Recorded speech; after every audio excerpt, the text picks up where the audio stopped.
እዚ ትግራይ ሆራይዞን እዩ ሰላምታና ኣብ ዘለኹም ይብጻሕኩም ክቡራትን ፍትዋትን ተኸታተልቲ ዜናታትና ሓደሽቲ ምዕባለታት ብዝርዝር ቀሪብናልኩም ኣለና ክሳብ መወዳእታ ሰብስክራይብ ላይክ ሼር እንዳገበርኩም ዜናታትና ተኸታተሎም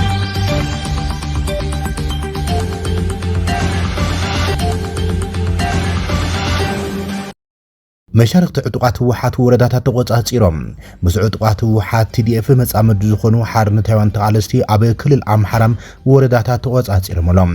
ኣብ ክልል ኣምሓራ ዞባ ዋግ ኽምራ ዕጡቃት ንኽልተ ወረዳታት ተቆጻጺሮም ብዙሓት ነበርቲ ድማ ካብ መረበቶም ከም ዝተመዛበሉ BBC ጸብጺቦም ኣብ ክልል ኣምሓራ ብሄራዊ ምምሕዳራዊ ዞባ ዋግ ኽምራ ዕጡቃት ዲሞክራሲያዊ ምንቅስቃስ ኣገው ADM ሙሉእ ብሙሉእ ወረዳታት ኣብርገለን ጻግብጅን ተቆጻጺሮም እቲ ሕብረተሰብ ብፍርሒ ከም ዝሃደመም ምምሕዳር ተኸባቢ ነበርትን ንቢቢሲ ረጋጊጾም አምሽተ ነበርቲ እቲ ከባቢ ክፍሊ ጸጥታ ዞባን ቅድሚ 2 ዓመት ምስ መንግስቲ ስምምዕነት ሰላም ዝፈረሙ ዕጡቃት ኣገው ካብ ዝሓለፈ ወርሒ መያዝያ ጀሚሮም ክልተ ወረዳታት ተቆጻጺሮም ከም ዝርከቡ ገሊጾም ሰበስልጣን ዓድን ነተን ወረዳታት ከም ዝተቆጻጽሩን ንቢቢሲ ኣረጋጊጾም እኳ እንትኾኖም ነበርቲ ካብ መነባብሮኦም ከም ዝመዛበሉ ግን ነጽጎም ኣለዉ እቶም መሓደርቲ ኣብ ወረዳ ኣበረገለ መያዝያ 12/2018 ሓይልታት ኣገው ነቲ ብኸፊል ዝተቆጻጸሩ ኣውራጃ ሙሉእ ብሙሉም ከም ዝተቆጻጸርዎ ተገሊጸሎ ድሕርቲ ኣብ መንጎ ምልሻት ተኸባብን ዕጡቃትን ብኸቢድ ኢድ ግጭት ዝተኻየደ ነበርትን ምምሕዳርን ዞባም ኣብ ዝሃቡ ሓበሬታ ሓይልታት እተን ከባቢታት ኣብቲ ሙሉእ መዓልቲ ዝቐጸለ ውግእ ምስ ዕጡቃት ኣገው ዕጡቃት ህወሓት ተዋሂዶም ከም ዝነበሩኦም ገሊጾም ሓላፊ ሚድያን ርክብ ህዝብን ሙልጌታ ካስየም ኣብ ጎኒ ዕጡቃት ህወሓት ኮይኖም ይዋግኡ ከም ዘለዉ ዝነጸጎ ኮይኖም እቲ ግጭት መራሕቶም ክጨውይዎም ብምፍታን ከም ዝተበገሰን ናብኡ እቲ ግጭት ተደፊና ኣለና ኢሎም ኣብ ዞባ ዋግ ኽምራ ሓላፊ ክፍሊ ጸጥታ 50 ለቃ ኣበጀ ኣዘዘው ኣዳነም እዚ ካብ ሓቂ ዝረሓቀ እዩ ብምባል ነዚ ክሒዱ ንሱ ንቢቢሲ ኣብ ዝሃበ ቃል እቲ ግጭት ብዕጡቃት ኣገው ቅድሚኡ ዝተሓሰበ መጥቃዕቲ ከም ዝነበረ ይገሊጾም ነበርቲ እታ ወረዳ እቲ ኣብታ ወረዳ ዝካየድ ዘሎ ኩናት ኣብ ምንቅስቃስ ዕጡቃት ብዝተፈጠረም ዘይምርዳእ ተበጊሱ ኢሎም እቲ ግጭት ኣብ መኪና ከለና እዩ ጀሚሩ ይብል ሓደ ነባሪ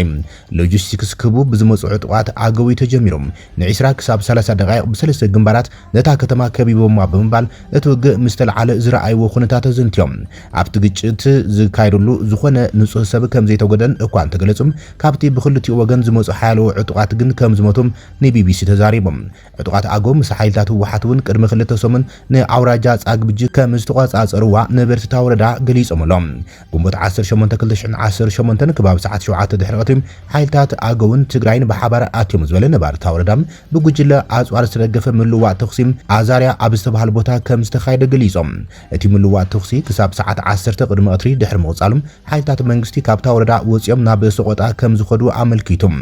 ሓላፊ ሚድያን ኮሙኒኬሽንን ጉጅለ ዕጡቕ ኣገው ኣቶ ሙልጌታ ካስዮም መሬታት ሓራ ማለት እውን ዕጡቃት ሓይልታት ትግራይ ኣብ ሓደ ኣምጺኻ ውግእ ምጅማር ስምምዕነት ምጥሓሲ ብምባል ምኽንያት ናይቲ ግጭት ተቕሪቦም እቶም ነፍሶም ሓይሊ ሰላም ትግራይ ዝብሉን ብተለምዶ ዕጡቃት ሓራ መሬት ተባሂሎም ዝፍለጡን ምስ ትግራይ ዝዳው ከባቢታት ዋግ ኽምራም ይንቀሳቐሱ ከም ዘለዉ እዮም እቶም ምስ ህወሓት ዝምድና ዘለዎም ዕጡቃት ዲሞክራሲያዊ ግንባር ኣገው ገሊጾም ዘሎም ብምሕዳር ጸጥታ እቲ ዞባ ብዛዕባ ምንቅስቃስ ዕጡቃት TPF ዝምልከት ሓበሬታ ከም ዘይብሉ ገሊጾም ንቢቢሲ ብዝሃበ ሓበሬታ ክልቲአን ወረዳታት ኣብ ኢድ እቶም ዕጡቃት ብፍላይ ድማ ናብ ርእሰ ከተማት ዞባ ሰቆጣ ድሕሪ ምውዳቖም ብኣሽሓ ዝቑጸሩ ብፍርሒ ዝተሰናበዱ ነበርቲ ገዝኦም ንብረትን ገዲፎም ሃዲሞም ኣለዉ ኢሎም ካብ ኣስመራ ህጹጽ ዜና ተሰሚዑ ብመሰረት እቲ ናይ ኤርትራ ናይ ዕድመ ልክዕ ፕሬዚደንት ኢሳያስ ኣፍወርቂ ካብ ግብጺ ካይሮ ኮይኑ ዘመሓላልፎ ትእዛዝ መንግስቲ ኤርትራ 7 ሚኒስትራትን ኤጀንሲታትን ዝሓቆፈም ህጹጽ ክፍሊ ምሕደራ ከም ዘጣየሸ ተገሊጾም እቲ ብፕሬዚደንት ኤርትራ ኣብ ኣስመራ ንኽጣየሽ ተገይሩ ዘሎ ኢመርጀንሲ ማናጅመንት ሩም ዝበሃል እንታይ ዓይነት ስራሕቲ ከካይድዮም እንታይ ዝርዝር ዕዮታት ክህልዎም ገና ዝወጽ ሓበሬታ የለን እዚ ከም ኢሉ እንከሎ ኣብ ግብጺ ዝርከብ ፕሬዚደንት ኢሳያስ ኣፍወርቂ ናብታ ኣገዳሲት ወደ ብሱኩና በጺሖም ኣብ ግብጺ ምምጻሕ ዘካይደ መራሒ ኤርትራ ኢሳያስ ኣፍወርቂ ናብ ማእከል ሓያሎ ኢንዱስትሪታት ግብጺ እናኸደ ተዓዚበሎም ምስ ኣካየድቲ ናይቲ ኣገዳሲ ቁጠባዊ ዞባ መትረብ ስዊዝ ዝረኸበ ፕሬዚደንት ኢሳያስ ኣፍወርቂ ዝተፈላለዩ ትካላትን ፍርያትን ተዓዚቦም ቁጠባ ስዊዝ ካናል ቀንዲ ማሕበረ ሃገር ግብጺ ኮይኖም ንቁጠባ ዓለምን ምዕባለ ኣፍሪቃን ምርግጋጽን ዘገልግሉ ምዃኖም ላዕለዋይ ሓላፊ ናይቲ ዞባ ዋሊድ ጀማል ኢልዲን ከም ዝዘረብም በቲ ትካል ዝወጽ ሓበሬታ ኣመልኪቶም እቲ ዞባ ኣብ ዝሓለፉ 4 ዓመታት ጥራይ ለ$16 ቢልዮን ወፍሪ ክስሕብ ከም ዝኻለውን ኣመልኪቶም እቲ ሚኒስትር ጉዳያት ወጻኢ ዑስማን ሳልሕ ዘጠቓለለ ልኡኽ ኤርትራ ናብታ ኣብ ምዕራባዊ ገማግም ቀይሕ ባሕሪ ትርከብ ወደብ ሱኩና ብምኻድ ኣብቲ ቦታን ዝርከባ ትካላት ተሓደስ ጸዓት ኬሚካላትን መሳርሒታት ህንጻን በጺሖም ናብ ገለ ኣብ ከባቢ ርእሰ ከተማ ካይሮ ዝርከቡ ትካላት ምምጻሕ ከም ዘካየዱን ሚኒስትር ዜና የማነ ገብረ መስቀል ገሊጾም ግብጺ ነታ ኪኖ ናይ ዕንጋሉ ቁጠባ ምሕላፍ ተሳኢንዋ ዘሎ ኤርትራ ንምድጋፍን ይኹን ተመኩረታታ ንምክፋል ቅርብቲ ምዃና ብተደጋጋሚ ክትገልጽ ጸኒሓላ ኣብ ዝቐረባዋን ክልቲአን ሃገራት ናይ ምትሕጋዝ ስምዓት ክፍርማ ምጽንሐን ዝፍለጥ እዮም ኣብ ዝሓለፈ ሰንበት ናብ ካይሮ ዝኣተወ ፕሬዚደንት ኢሳያስ ኣፍወርቂ ሶኒ ምስ ግብጻዊ መዘኑ ዓብዱልፈታሕ አልሲሲ ብምርኻብ ተዘራሪቡ እዮም ወገን ካይሮ ዝወጽእ ሓበሬታ ከም ዘመልክቶ ክልቲአን ሃገራት ኣብ ቀርኒ ኣፍሪካ ሰላምን ምርግጋዕን ምስፋን ብሓባር ክሰርሓ ኣገዳሲ ምዃኑ ጠቒሶም ፕሬዚደንት ኤልሲሲ ከም ኣካል ሃገራዊ ድሕነት ግብጺ ብምውሳድ ጸጥታን ምርግጋዕን ቀርኒ ኣፍሪካን ምዕቃብ ዘለዎ ደገፍ ደጊሙ ኣረጋጊጹ ይብል እቲ ብቤት ጽሕፈት ፕሬዚደንት ግብጺ ዝወጸ መግለጺ ክልቲአን ሃገራት ኢትዮጵያ ኣብ ደገ ቀይሕ ባሕሪ ንምውናን ትገብሮ ዘላ ምንቅስቓስ ላዕላውነትን ግዛኣታዊ ሓድነትን ሃገራት ዝዳፈር ብምባል ክነቕፋ ምጽንሐን ዝፍለጥ እዮም ኣዲስ ኣበባ ወገና ኣስመራን ካይሮን ኣብቲ ዞባ ዘይምርግጋዕ ይፈጥራ ከም ዘሎ ትኸስስ ዘላ ክልቲኦም መራሕቲ ብዛዕባ ዝቕጽል ዘሎ ደማዊ ኩናት ሕድሕድ ሱዳን እውን ተዘራሪቦም ኣሎም ግብጺ ንሓድነት ላዕላውነት ጸጥታን ምርግጋዕን ሱዳን ዘለዋ ደገፍ ፕሬዚደንት አልሲሲ ደጊሙ ዘረጋገጸ ኮይኖም ሱዳን ናብ ንቡር ምርግጋዕ ንምምላስ ደገፍ ከም ዘልያ ተረዳዲኦም ኣሎ ይብል እቲ ኤርትራዊ መራሒ ምስ ፕሬዚደንት ኤልሲሲ ክራኸብ ምኽኣሎም ብምምስጋን ኣብ ክልቲአዊ ዝምድናታት ንዝተረኣዩ ገስጋስ ግብጺ ንልምዓት ኤርትራ ዘለዋ ደገፍን ኢዶም እንተኾነ ክልቲአን ወገናት ክፍርምዎ ዝጸንሓ ክልቲአዊ ምርዳእ ይኹን ስምዓት ኣብ ምንታይ ከም ዝበጽሐ ብንጹር የተገለጸን እዮም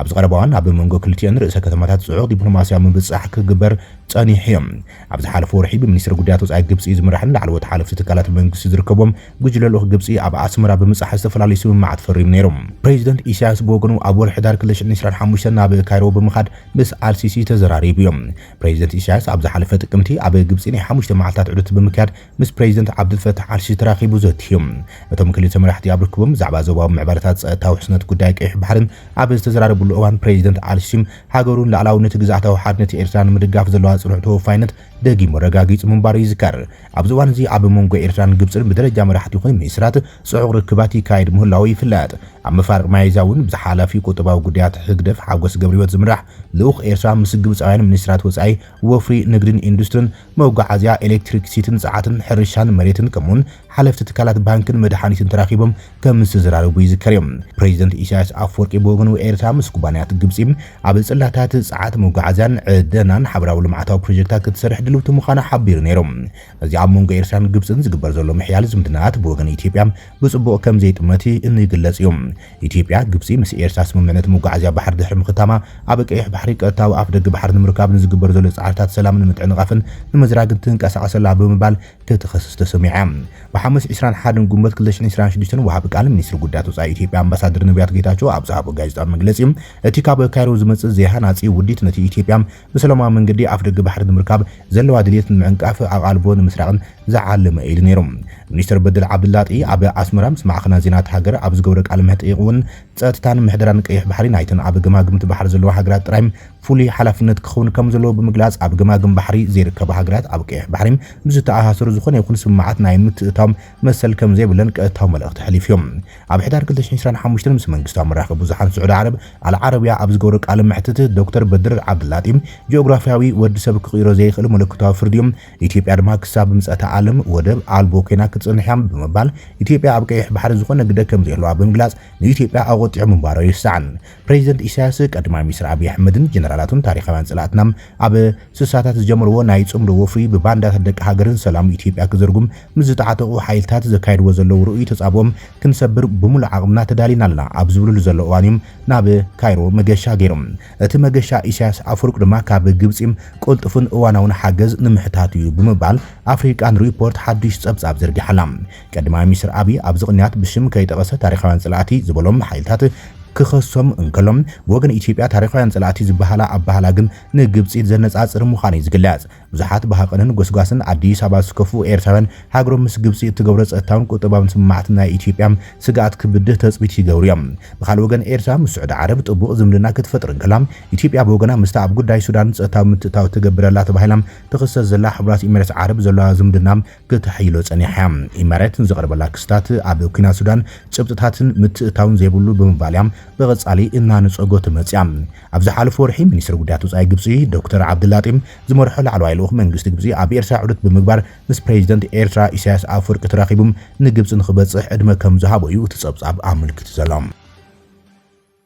ክቡራትን ፍትዋትን ተኸታተልቲ ዜናታትና ንይሰዓት ዝበልናዮም ሓደሽቲ ምዕባለታት ኣብዚ ዛዚምና ኣለና። ንምክትታልኩም ነመስግን። ሰላም